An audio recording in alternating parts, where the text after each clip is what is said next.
Star-studded nga ang nasabing wake ni Ms. Pilita Corrales, kung saan ilan sa mga showbiz personalities ang dumating upang makiramay, makisimpatya sa nasabi nga pong pagpanaw ng isang icon o batikan na napakagaling na singer na talaga namang hinahangaan sa showbiz. At present din doon sila Christopher De Leon, syempre nagpunta rin si Tirso, Gina Alahar at ilan pang mga kaibigan ni Ms. Pilita sa showbiz industry. Present din palagi doon ang anak na si Janine or ang apo na si Janine na isa sa malapit na apo ni Pilita. Na rin si Lotlot ang kanyang ex-daughter-in-law.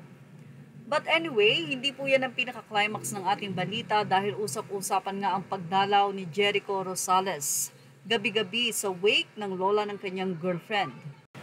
Marami ang mga fans ni Janine na humahanga kay Jericho dahil napaka-supportive nga raw ito kay Janine. Siyempre yung pag-comfort, yung pagpunta doon everyday ay sobrang nakakatuwa na sa mga fans. At hindi lang yan, dahil sa isang video kung saan kumakanta si Martin Rivera ay spotted nga ang pag-comfort ni Jericho Rosales sa kanyang girlfriend na si Janine.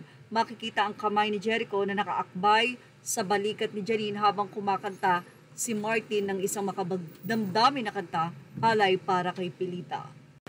Samantala, may photo din sila Lotlot De Leon, Rufa Gutierrez at Nadia Montenegro at umawit din ng isang magandang awitin sila Regine at Ogie Alcacid, ang mag-asawa.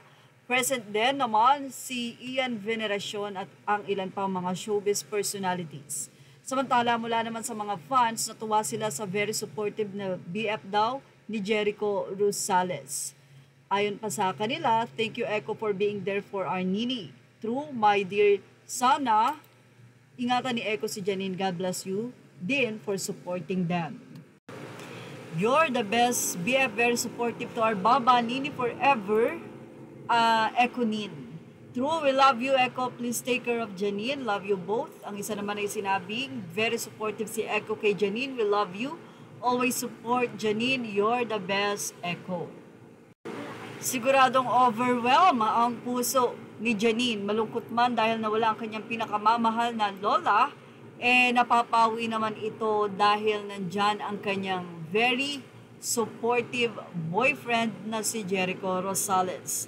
At yan ang ating showbiz snap update. Images are all credit to the rightful owners. Please like, share, and subscribe. Thank you for watching.